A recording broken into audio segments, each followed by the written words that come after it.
Oh my God, let me show. Sorry about that. Am I visible and audible? Yes, you're both. Okay.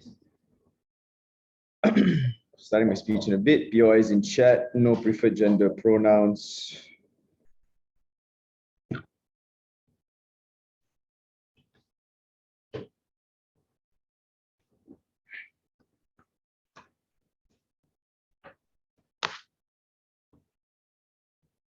Starting my speech in 3, 2, 1.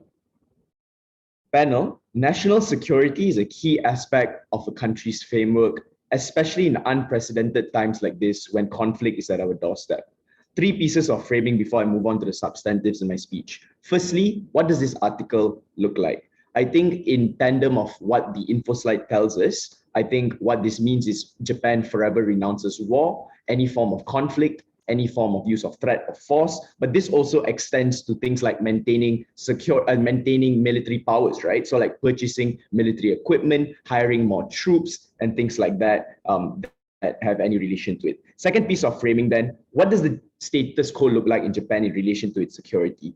Firstly, I think there are multiple threats to Japan's security. This can look like a few things. Firstly, on North Korea, where they're growing increasingly more hostile. Secondly, on rising tensions on an international scale, where we have conflicts like Ukraine, Russia happening. Thirdly, on an emergence of security threats regarding border issues, especially that in relation to Asia Pacific. But fourthly, in relation to China, because they're not transparent about their military upgrades. Therefore, we don't know what capabilities they have in future attacks or future offensives. The third piece of framing then is what is the position of PROP? I think as long as we prove to you that that we can deploy troops in times of conflict, especially in regards to national defense, and we can maintain national security, which prevents the loss of Japanese lives, then we'll take this debate. First argument then, why Japan has a right.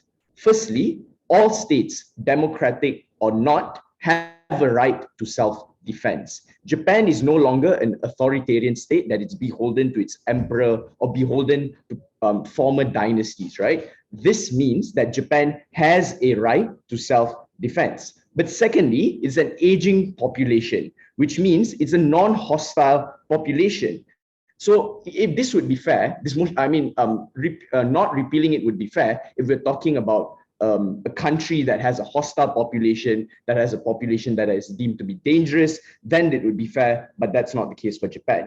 But secondly, Japan is bound to an article that wasn't set by them. Understand that this wasn't Japanese courts that authored this article, panel. People on the ground didn't choose this. This was imposed on them by American imperialist forces after bombing the shit out of them in World War II, imposed this into their national framework and imposed this into their systems, panel. Therefore, this proves to you that this wasn't a national mandate. People didn't vote on this. The Japanese people didn't want this. This is easily Western imperialism. 2 impacts to this principle. Firstly, this principle is independent of outcome, panel, which means whatever Op wants to argue to you about how Japan is unlikely to get into a war doesn't matter, because the fact of the matter is we prove to you why it's still an inherent right of a nation state to have the right to self-defense. But the second impact here, panel, is I think we prove to you that this ultimately removes the shackles of imperialism over Japan. The fact that this was forced onto them a long time ago when they were in a vulnerable state, when they didn't have stable politics, when they didn't have a stable government,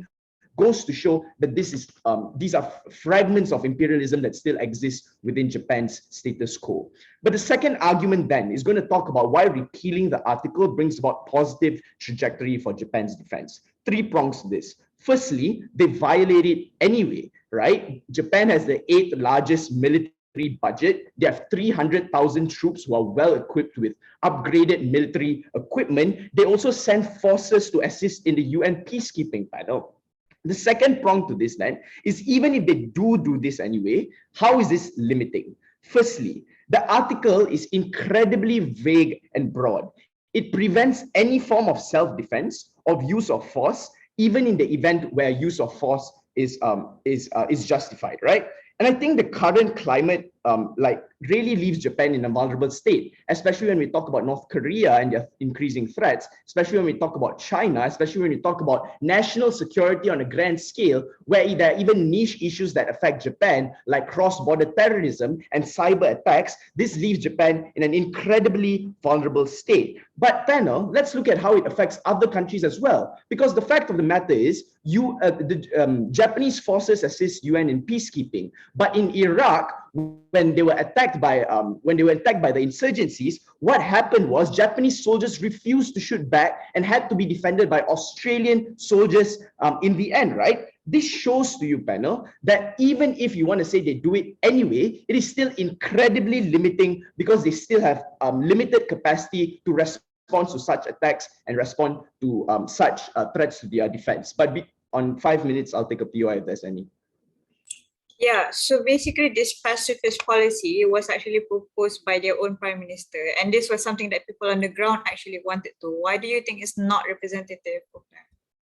Proposed, but I mean, I don't see any factual link to prove that. This is very clearly set up by American courts post World War II. If you have any factual link to prove that, then I'll take it. But even if you want to argue it's the prime minister, it happened after World War II, which left them in a very incredible state, right? So which means Japan, probably in fear of another Hiroshima or Nagasaki, probably didn't want to engage in any war in fear of this outcome, right? But this is like not relevant anymore. The third prong to this then, panel, is on defense mechanism in regards to your borders. Understand that the Asia Pacific region is one that is incredibly vulnerable due to like hostile actors in the region like China and North Korea. And panel, even if you wanted to argue that Japan is not in a vulnerable position, their borders are safe, they're generally non-hostile, and it's unlikely even countries that are generally peaceful still employ security forces at their borders. Malaysia employs security forces at the borders with Thailand and other countries. Finland employs security forces. Even though these are generally peaceful countries, there is still an important place on like the maintenance of this border security, right? Because borders are a very important aspect of your country. They can either make or break your country's defense in terms of entrance of hostile into your nations. Panel, two impacts to this. Firstly, there are loopholes in not, even if you wanted to claim that these loopholes in not repealing are good because they violate it anyway. So if in the future there is a chance of an attack, then they can still defend themselves. It's not, panel, because firstly, I think I proved to you that Japan forces refuse to attack in an event of an attack. Refuse to defend themselves in the event of an attack. But secondly, it muddles any debate in parliament, panel. Therefore, even if you wanted to have a discussion in panel about whether or not we should attack, they can't have that discussion because it's incredibly limiting. Panel, I think we proved to you why this article is irrelevant, redundant, and a threat to Japan's national security, therefore leaving Japan in a very vulnerable state, possibly leading to casualties in the future. Never been prouder to propose. All right, thank you so much for that, Prime Minister. To open the case of the opposition, LO, here.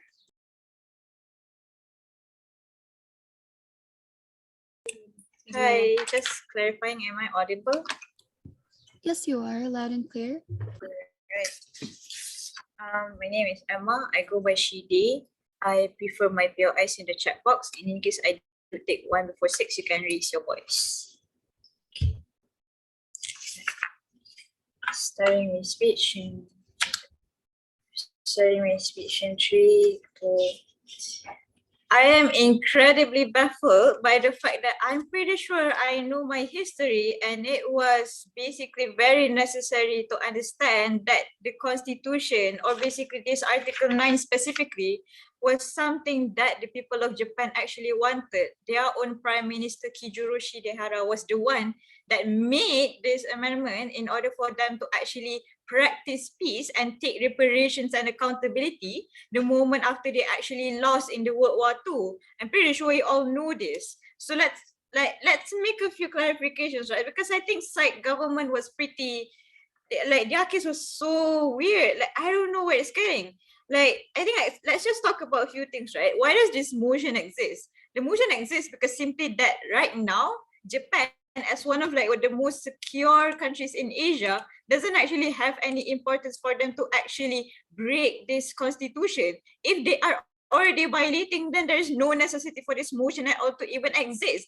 But second, right, Japan as so basically they are also knifing themselves, because simply put, when you actually don't have any urgency, because Japan as the highest, as one of the nations with the most highest security state, and stability in Asia, I don't think there's any necessity for them to even actually say that they should be breaking this constitution. But second, let's talk about how basically they say that, oh, they actually want to do this, and basically now this is a form of imperialism, and they're trying to I don't know, trying to break from those boundaries, and then there's all of these border issues and the Russian-Ukraine war. You're not showing me any form of linkage why this is essentially important for number one, for Japan to actually break their own pacifist policies that they have been practicing for so long in order to gain this regional trust. But second, why is there a necessity for them to even engage actively into any forms of war? You don't show me any of these. You're going to tell me at least until DPM. So tell me a few things why essentially that this is going to be a thing.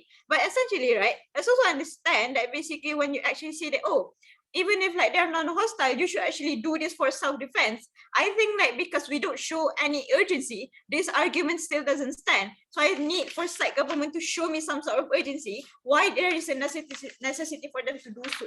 Let's go to my counter setup, right? I think firstly we need to understand that right now, Japan actually has the option that if they want to take political stances, they can still actually say that they want to do sanctions towards other countries that they feel are actually violating human rights, for example. These people are still capable of doing that. They're still capable of sending peacekeepers. They're still capable of at least helping the countries that they actually think are vulnerable. For a side government to say that they're incapable of actually engaging in any political stances at all due to this constitution, I think that's very unfair to understand how their foreign policy actually works. Post-World War II engages into the fact that this context of the context of the Japanese constitution is very important. I need you to understand, panel, that this is their lifetime pledge in order for them to not actually go back to war. People on the ground in Japan actually understand the terrors of war. The involvement of their state into war is something that is very devastating in its effect. This article is the reflection of them taking accountability on the atrocities that they have committed. I think this effort is something that still needs to go on, because a lot of the regional stability or regional image when it comes to trying to take accountability is still something that is ongoing, especially with Asian countries. We still know that there is actual problems when it comes to the involvement of Korea with comfort woman, right? And this also looks like a lot of other countries are still having problems with the Japanese military division, right? When actually trying to cooperate strategically. I think also the framing done is easy. Number one, who needs to answer whether this is within the incentive of Japan, whether this is something that I actually want to do, and at what benefit. Second question is to understand whether this is something that is strategic for them, especially geopolitically. Two arguments. Before this, I'll take one PI. Is there any? No. Okay, so I'll go on to my arguments. Two arguments. One on the principle that basically this is something that is very unrepresentative of the people in Japan, right? So three layers to this. First is to understand how did the society react when it comes to the atrocities of war that their state has made. Understand that they receive major backlash, that the state received major backlash, and people on the ground suffered for decades from retaliation and from understanding that the fact that that their state was actively involved in war. It looks like the nuclear bombing of Hiroshima and Nagasaki made a lot of people die on the ground. A lot of people suffered up until this day because of the consequences of because of the chemical bombs, right?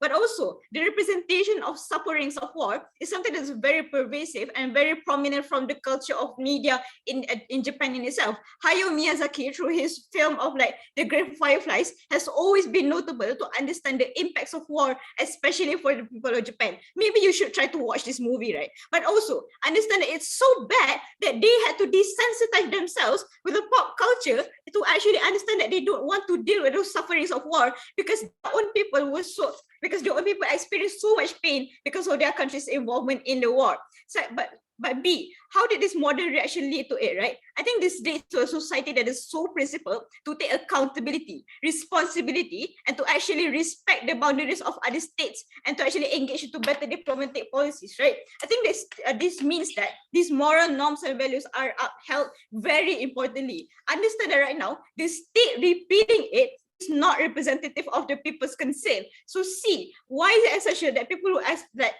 it's not within the incentive for the Japanese people, right? They took a long time to actually like deal with the consequences of war and actually trying to restore the image, whether this is within like whether it's for the people of Japan themselves, but just basically on like Japan's image to other countries, right? Especially in the region. I think that this is still an ongoing dispute between like especially with one of the countries that are close with them, especially Korea. So that's only the first argument, right? But B, let's understand why being a pacifist is necessary. Because I think like A, and like understandably, being a pacifist is the only way for you to actually host peace talks to happen, right? I think that for all the times that Japan has actually tried to maintain themselves as being neutral, like it's very essential for you to understand. Like sorry, it's already 6. So basically, it's understand that the role play is necessary in order for you to actually maintain negotiations and for good faith to exist. I think Japan has always tried to actually keep up to the fact that they want to be this actor when they actually try to negotiate with like a lot of regional conflicts, right? But B, staying as a pacifist is important, whether it's within the within like the Western Hemisphere, within their Western Hemisphere allies, or within the Asian regional, right? Because essentially, becoming a pacifist is because they actually like they get to actually keep way more capital instead of actually trying to invest into military action. It saves themselves from actually trying to actually create more political backlash, especially when it comes to like being involved in the regional conflicts. Understand right now that basically the Japanese people do not have an army that is strong enough to go into war. For these reasons, we take this debate.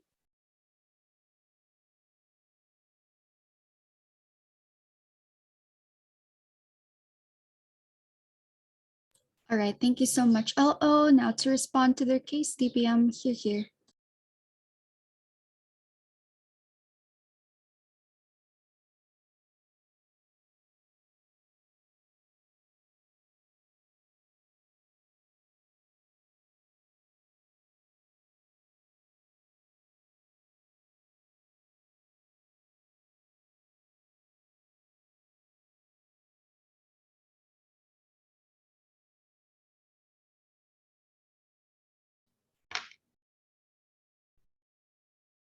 Can I confirm I'm visible and audible?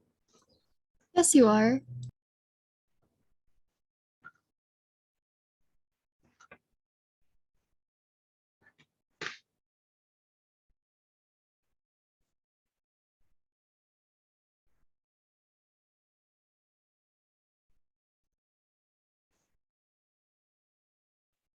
Judge, I think it is of paramount importance that we prove to you, as an independent state that is sovereign, they first haven't dislodged the premise on why states cannot have the right to have self-defense.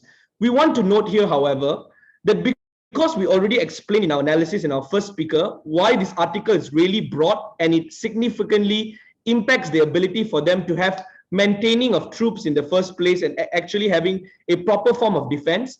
I think that's a fundamental assault to the ability of a country to maintain national security by having troops in their borders, troops in the event of international insecurity and instability. I think, Judge, the impact of this is if we don't disprove or dislodge the first premise, all outcomes as to why this is effective or strategic does not matter if you don't tell us principally why states do not have this obligation to do so. 3 questions I'm going to answer in this speech. Firstly, who instituted this Article 9 of this Constitution? Secondly, is this fundamentally justified? I'll explain what the qualifiers are from side of proposition. And finally, why is this good for international interests? All responses will be integrated. First question, who instituted this Constitution? Judge, I think I just want to point out there's a deadlock here. Because although we were very clear that this was imposed forcefully upon them as a result of American imperialism after the Hiroshima and Nagasaki bombing, this was forcefully imposition and the legal mechanisms and powers were actually instituted by American forces towards the Japanese government. This Article 9 was a testament of that. I think the pushback from the speaker before me was, no, this is not true. This is the Prime Minister's mandate. This is what people want. I don't want to do this weird debating thing where both teams give an example and prove they are right. So assuming they're correct and it's the Prime Minister's mandate, why do we think it's still within the line of why we actually should impose this?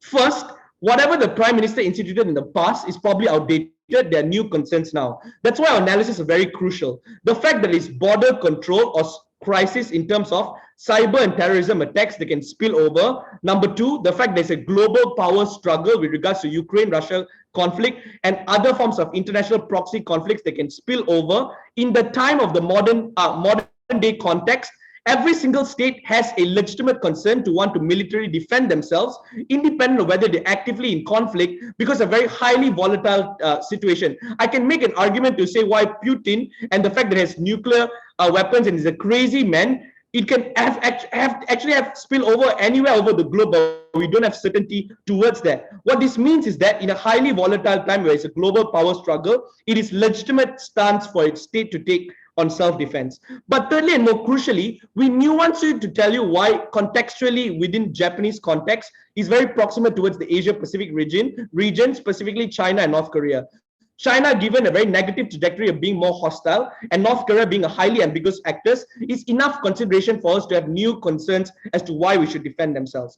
That's why the right to defense is an argument that still stands at the end of the debate, because there are new concerns that breaks the deadlock of whether or not Prime Minister instituted it or the American imperialism has done it. The second thing I want to answer is there actually additional concerns that we have to deal with it, and whether or not this is something that is strategic? I think I want to note here, however, the two qualifiers that I provide towards you is number one, national security in terms of your state. That means protection of your own citizens that have voted you into power. But secondly, protecting the citizens as well as the national sovereignty to external powers that can happen in times of urgency, in times of crisis. This does not just look like other foreign entities intervening in you. This just looks like safety mechanisms for you to be able to protect yourself in the event that any spillover happens. These two qualifiers just goes to show you that it's strategic and in line with the national security of Japanese people, and that's why they should do this. Second question, is this fundamentally unjustified? The first thing that is provided to you by the speaker before me is Japanese has caused a lot of atrocities to their colonization. Therefore, it's justified that they have some level of autonomy taken away from them by this Article 9 existing.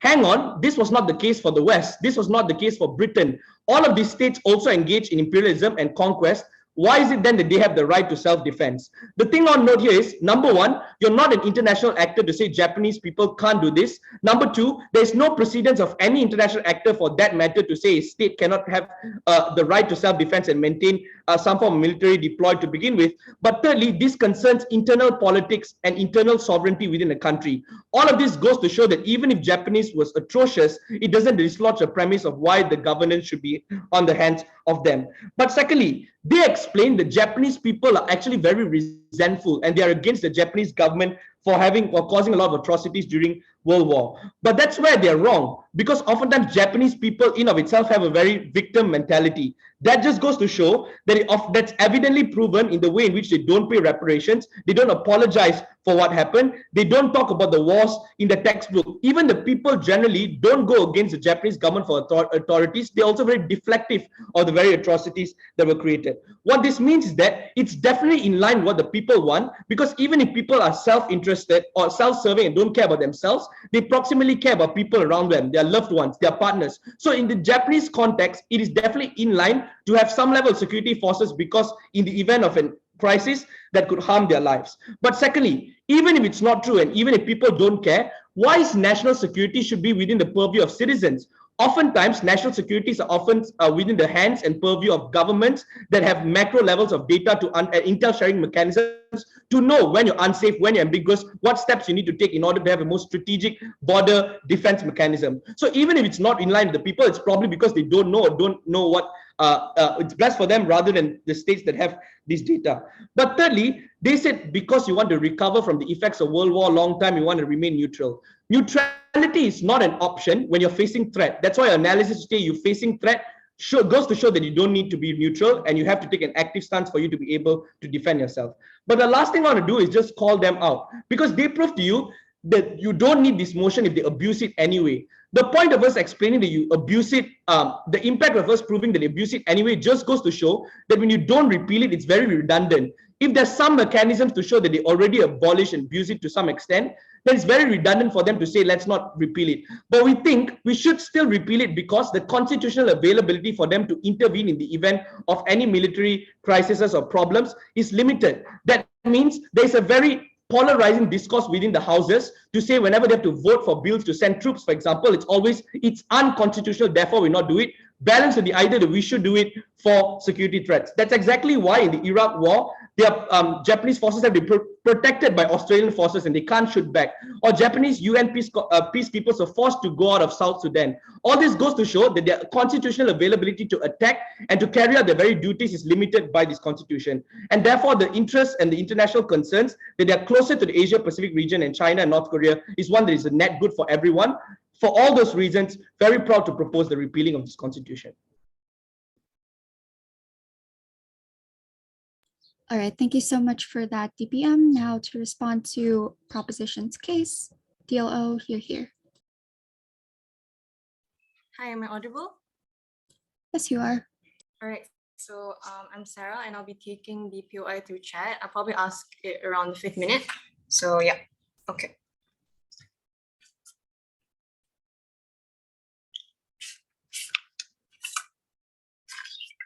Starting my speech in 3, 2, 1. I think there were just so many assertions coming from Malaya that I'm so surprised that we're here today for today's debate. I think there needs to be a assessment where they understand that they have made false accusations and false assertions all throughout their whole arguments, making them lose today's debate panel.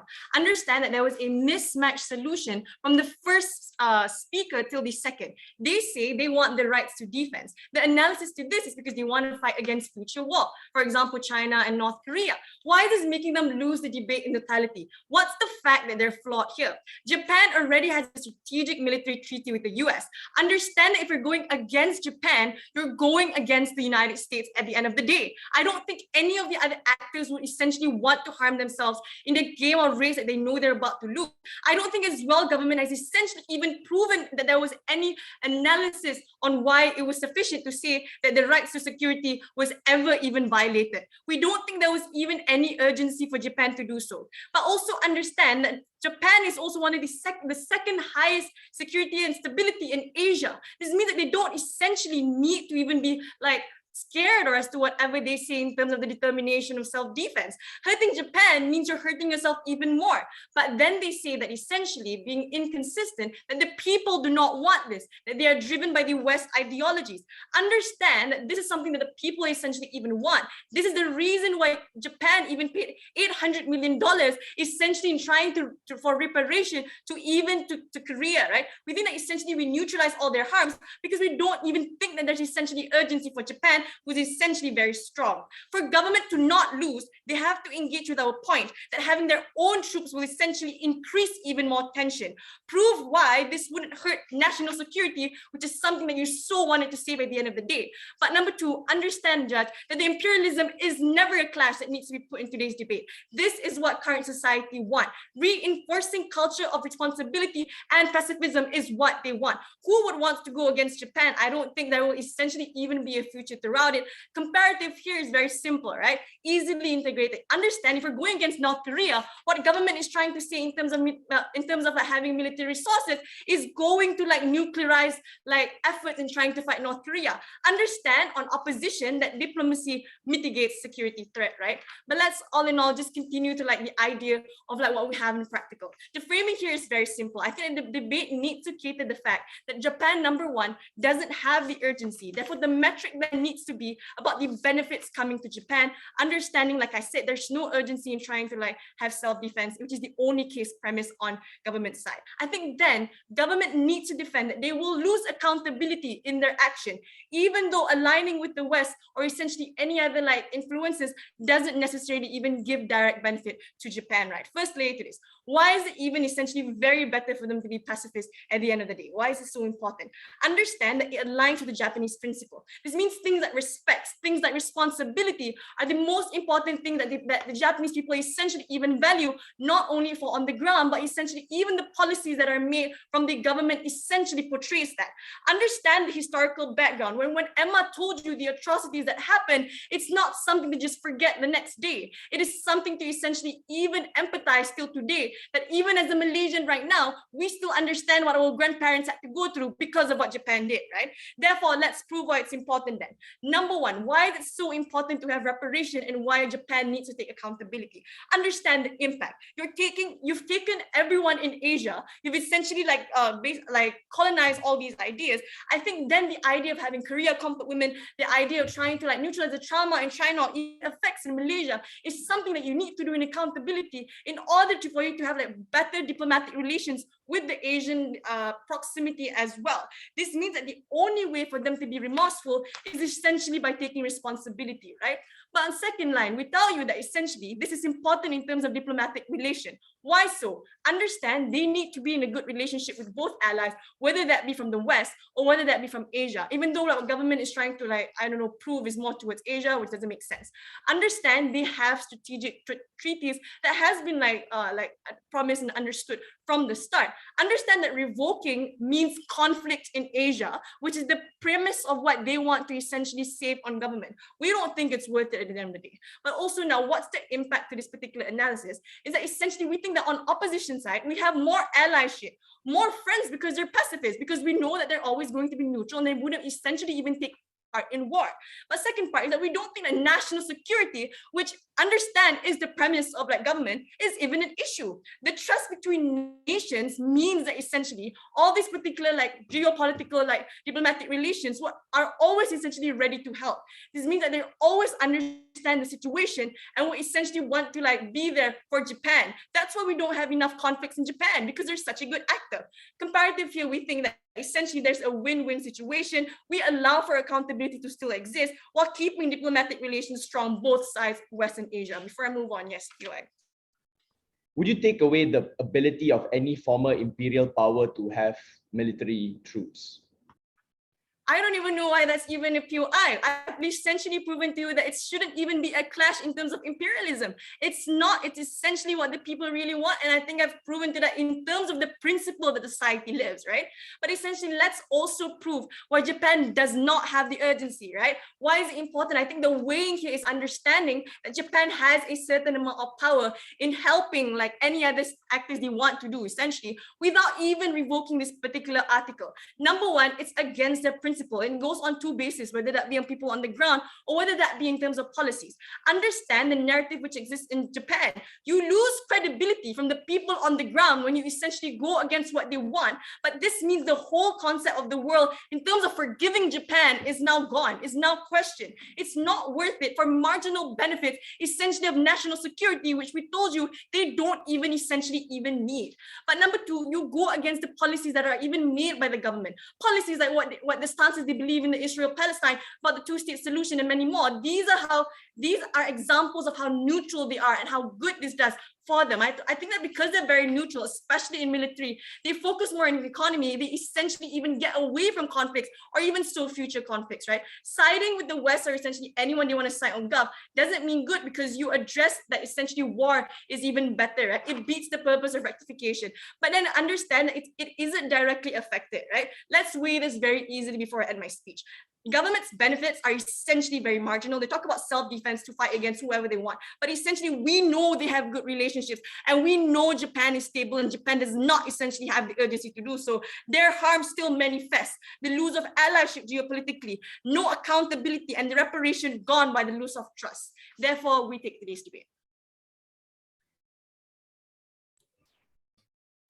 All right, thank you so much, DLO. To crystallize the case of the government side, conflict here.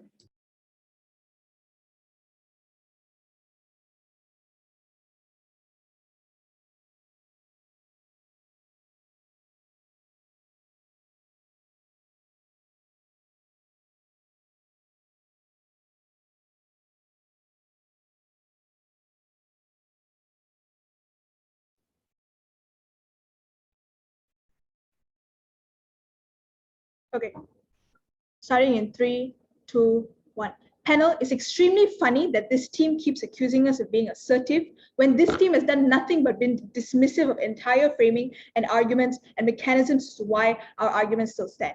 A few things I'm going to do in my speech. Firstly, I'll deal with the principal clash that happened in this debate. Secondly, I'll talk about which side makes Japan a safer nation.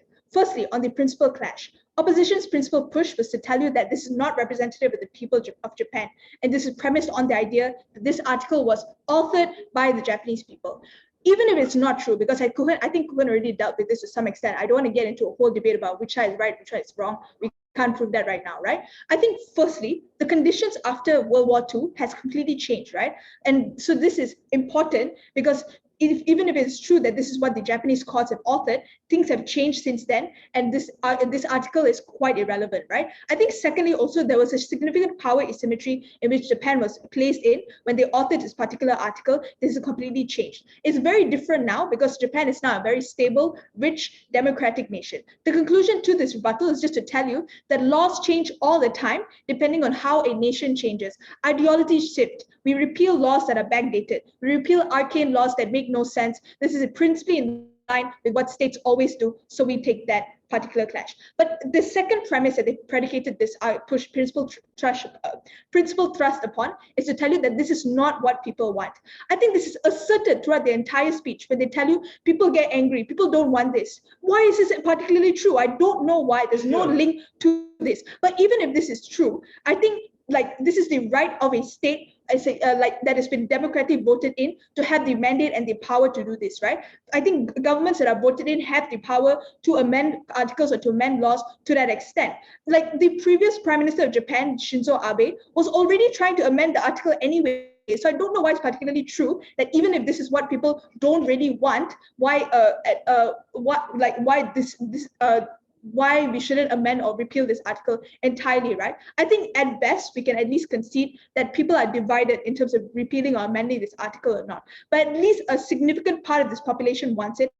At least the significant part of the government wants to amend this law. I think second response is just to tell you that this is dependent on the idea that most people in Japan are angry at the history and view this as justice or reparations. I think this is just devoid of reality. I think Japan is a country that has always perpetuated a victim mentality. After World War II, they don't apologize for the atrocities they've done in the past. They were forced to pay reparations. So don't take that analysis from opposition as true. This is not really an important consideration of the people of Japan. But even if this is not what people want, taking the worst case on our side, I think this is completely fine because states always do things without the direct vote or mandate of what people want or not. The reason as why this is true is because the state has access to knowledge and resources that the people on the ground don't have. They know when threats are going to happen to a nation. They have the particular knowledge and resources to do it. For example, imposing taxes. Nobody wants taxes, but the government does it anyway. To that extent, the government has the right to do this.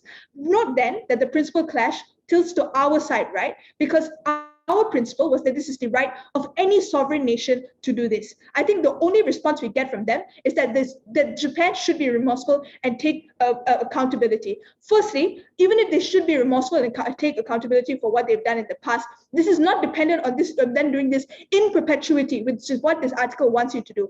But second response, there are other mechanisms to allow a state to become remorseful and take accountability. You can pay reparations. These other mechanisms are enough because Japan has entirely shifted from the imperialist forces that they were back then. The current prime minister is from the Liberal Democratic Party. They are a stable nation. They are a nation that engages in trade with others on a fair level. I think these are all reasons as to why Japan has done enough. It's time to repeal this law. On a principal clash, we take this debate. Second part of my speech, which side makes Japan a safer nation? I think first argument from opposition was to tell us that this will increase tensions in Asia. And this is premised on the idea that tensions aren't increased in Asia because Japan is a neutral nation, so it should be in line with this. I think this is untrue. Look at any other neutral nation like a Scandinavian country, Finland maybe. They don't take political stances, they don't impose sanctions. Japan does this. They oppose directly to the existence of North Korea. They engage in peacekeeping forays with the UN. These are all reasons as to why Japan isn't necessarily a neutral nation in that regard. They are allies with America and such. But also, second response, I don't think this provides any explanation as to why this should extend to any state at all that has perpetuated atrocities in World War II. For example, Germany, they're able to maintain forces. I don't know why Japan is so significantly unique that they can't do this.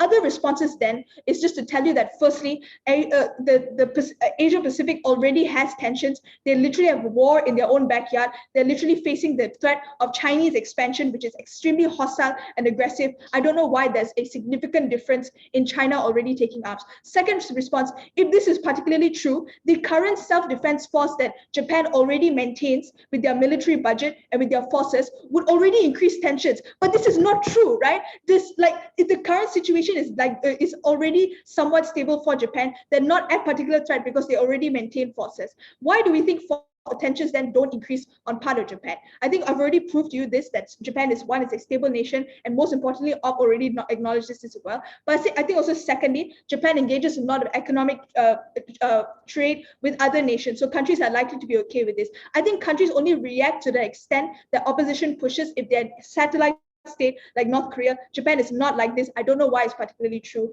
that maintaining or repealing this amendment, or repealing this article would particularly increase tensions. Their other argument was to tell us that they can just depend on allies for safety. This is ridiculous, right? Because in terms of the geographical proximity of Japan to the most hostile nation in the country, in terms of their proximity to the spillover effects of the war between Russia and Ukraine, these are all things that you cannot rely on your allies to do. I don't know why this is enough of a reason as to why Japan should not maintain forces in perpetuity. We told you on our side that we at least increase our defense capacity because we allow for Japan to now constitutionally maintain a military force. We now allow them to maintain presence in international waters. We allow them to actually shoot back when their forces are being attacked, right? The response is, you need to prove urgency to do this. We've already done this. But even if there's no urgency, panel, there is uncertainty in regards to how the future is going to play out. Maybe there's another war that's going to happen. In light of that war, at least our side wins on this qualifier because we prove expedience and we prove like a likelihood of Japan's defense capacity increasing, which is particularly important, both side government.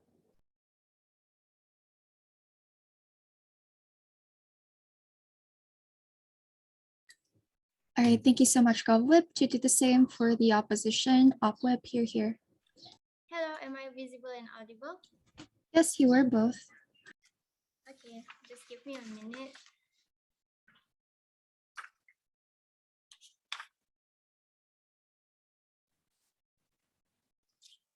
Okay.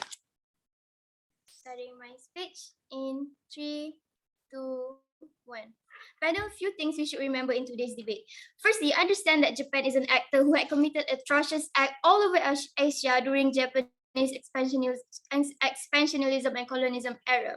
This looks like comfort women being kidnapped and used for military comfort purposes, abused in Malaysia and Singapore, for example. But after all, Japan held themselves accountable and hold a consistent stance after their expansionism era. And this is what Article 9 is about. It's about accountability, it's about responsibility, it's about respecting boundary of other countries. Understand that side government is siding with an inherently harmful subject matter. They're siding with geopolitical instability, they are engaging with losing accountability, and they are basically defending and increasing international tension and supporting war in general, because that has been their stance from the very beginning. And understand that they're doing all of these things for a harm that's not even clear, and I'm going to prove that. But firstly, few main observations for them, right? Just understand that they never really engage with our counter mechanism about sanction and allyship to begin with. The only thing about allyship that they talk about is just like, oh, it doesn't really work. And I don't really understand this, because like, girl, all of like military defense before this happens because of allyship and because of military defense that consists of like multiple nations defending each other. So I think that it's very intuitive to believe that allyship is much more important than having to be sustainable, because it actually increases international tension from you to every other country or like actor to begin with. So let's just move to the main clashes for today. The first clash is whether Japan is vulnerable, because I understand that government keeps talking about how, oh, Japan is like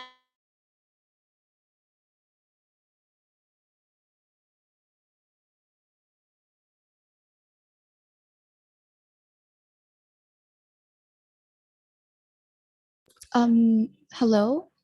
Hello?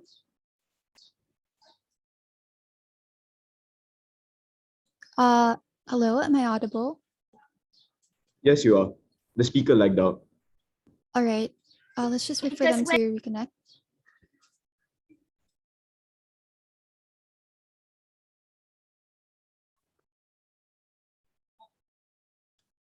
hello, am I audible? Yes, you're audible. May I know when is the last thing? What's the last thing that you've heard? You can go back to the point where you're trying to disprove the context of government about your accurate responses. Oh, okay. And may I know the minute? That was like 30 seconds ago, but you could go back a full minute before that. I'll just adjust the timer here. All right, so I'll also adjust my timer. 6, right? 5. 5.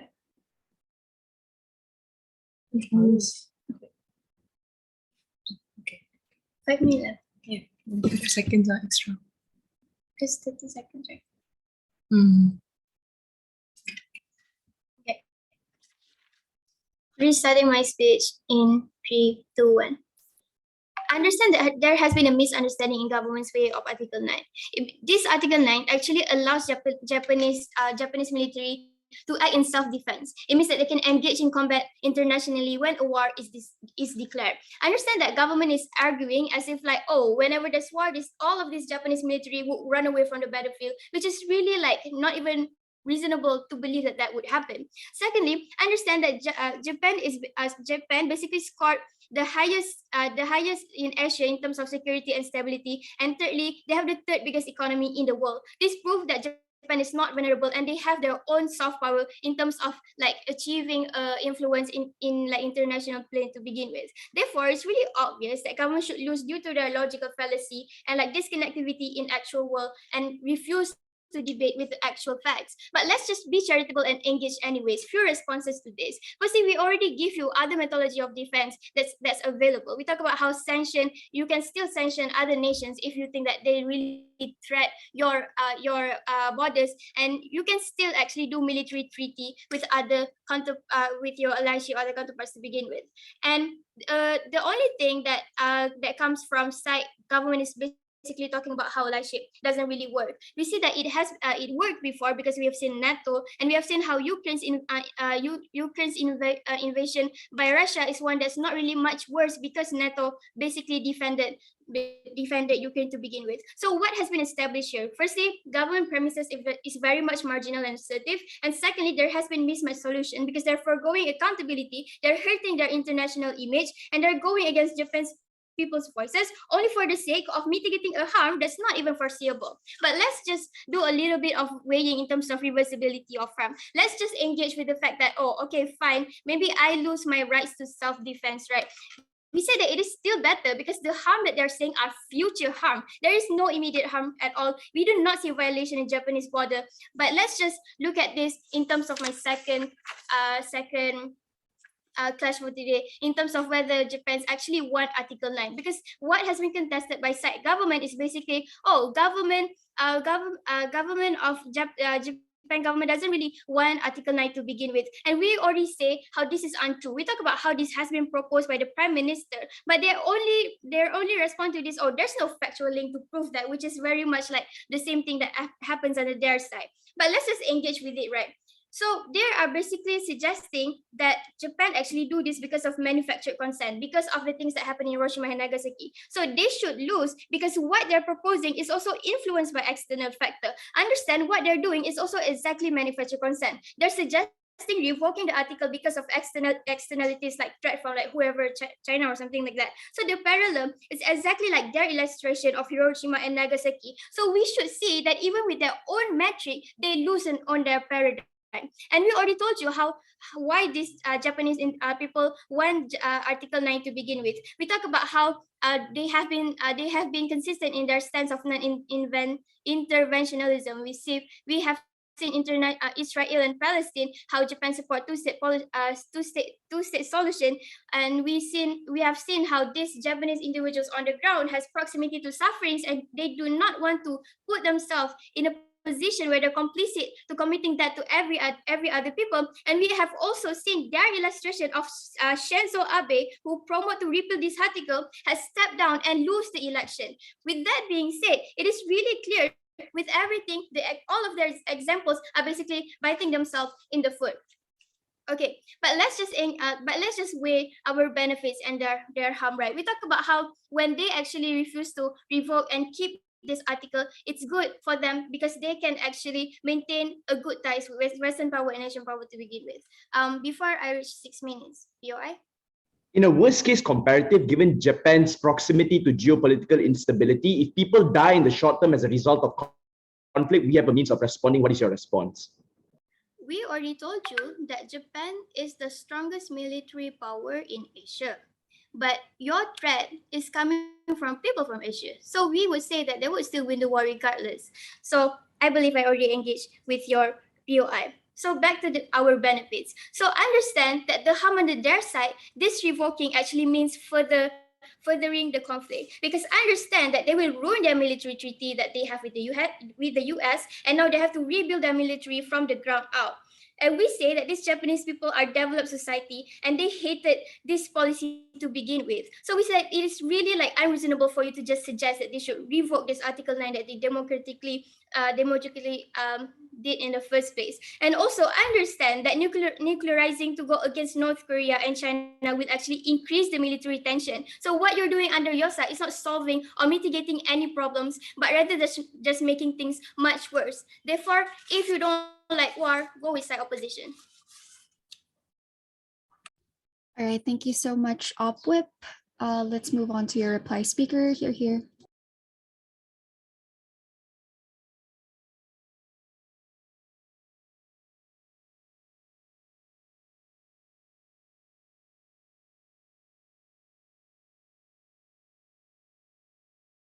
Hi, am I audible? Yes, you are.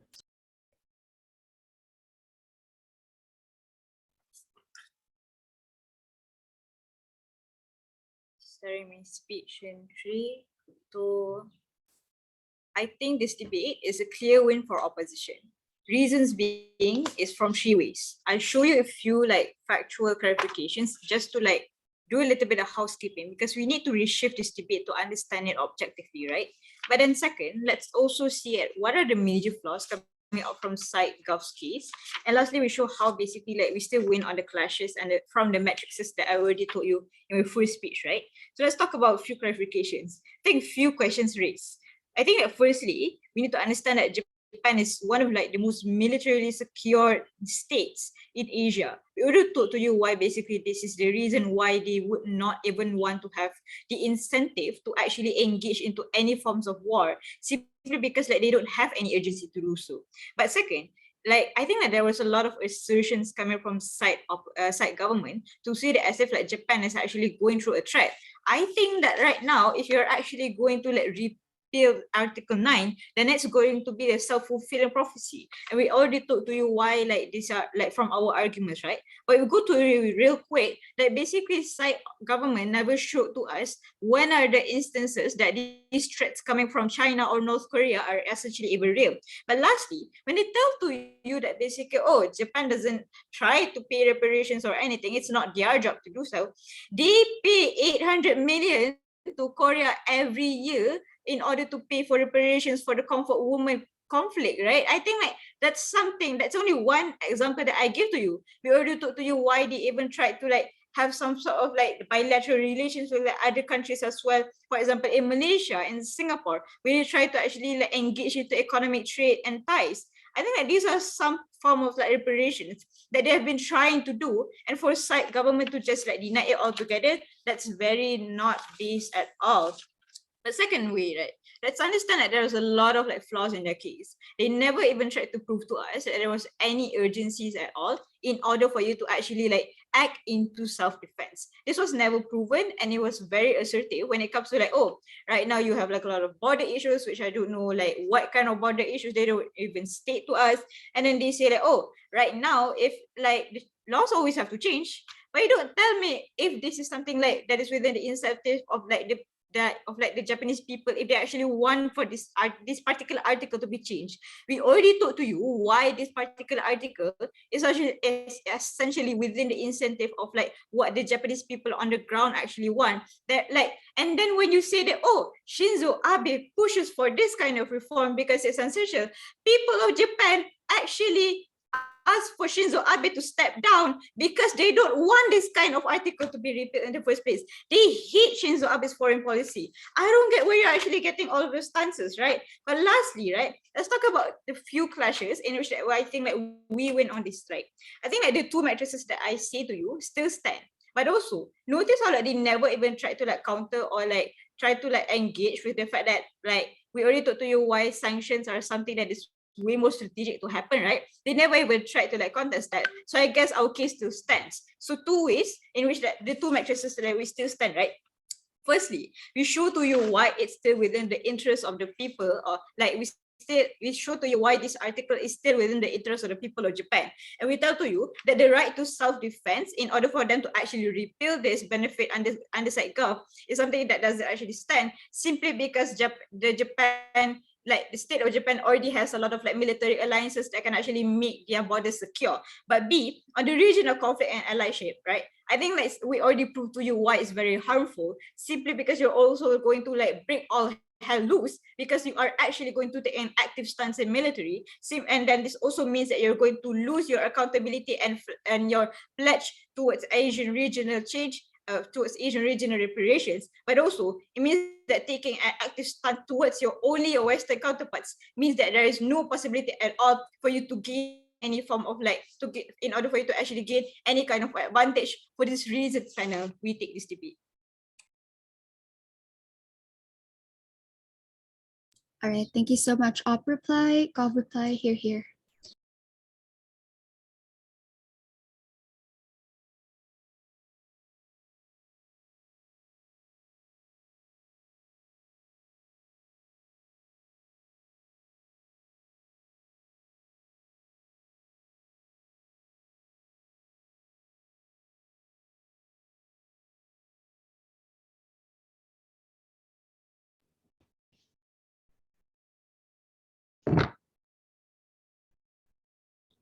Am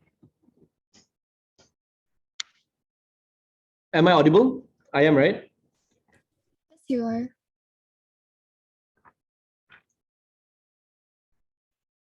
Four reasons why opposition loses. In doing so, I answer two fundamental questions. Firstly, are we principally allowed to do this? And secondly, which will do we guarantee sustainability?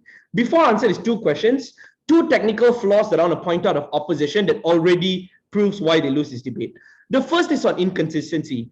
Notice the first two speakers explained that we cannot repeal, or we shouldn't repeal this article because we want to avoid future tensions and because we want to keep Japan accountable. But then in WIP, there's a whole new reframing as to how, no, we already have military. That's not part of the debate. The right to defense is something that we already afford. Let's make things very clear here, Judge.